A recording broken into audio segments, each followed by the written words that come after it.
Hello and welcome back to another video, guys. In this video we're working on this BMW 2-litre diesel. So getting the drivetrain warning if your car's losing power, or it may not even lose power in a sense. And if you're getting the 279-100, I think 27900, there's a fault code on the screen. It's the swirl flaps. So it's common in diesel cars, irrelevant if it's BM or not.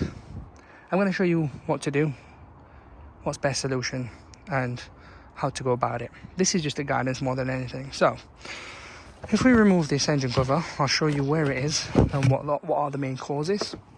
So we've got here, which is the throttle body right there, comes up, and this is the swirl flap manifold. So here, this is common for it. They are known to go. What's very common is this here, this lever. Now you can be lucky and just replace this lever because it's easy to work on right here. It's known for it. Or inside, this is a 4-cylinder. There's swirl flaps on 1, 2, 3, 4.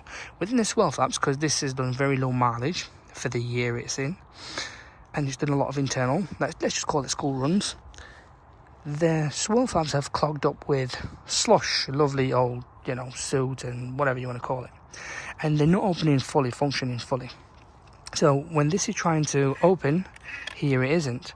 It's not sending the right air into the cylinders and whatnot.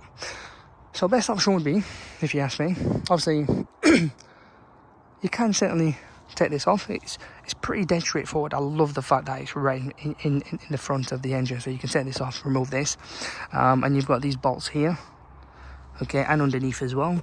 And you take off the throttle body, remove it from the EGR as well, take it off. You can clean it, put it back. But reality is, guys, all I will say is you can certainly do this, spend hours and hours in labour, and you might be in the same boat. For the sake of, I don't know, it really depends on your situation, your budget and whatnot. But if you get away with the cleaning, happy days, move on, reset the adaptation using the diagnostic machine, because it'll probably still be registered within the ECU. If that doesn't help, buy an OEM original, same part number. I think that's the part number. I could be wrong, but you guys correct me if I am wrong. And put a new one on. And also make sure, because they do sell them without all these sensors here, without this motor. So if you're going to buy it with the whole motor and whatnot.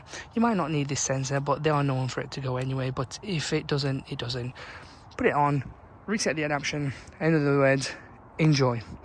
That's the only way around it, guys. But don't get aftermarket, because I've seen in the past people get aftermarket and this motor doesn't register, sensors on there doesn't register, it just doesn't work, especially this motor. It keeps pinging up with drivetrain issue on the screen.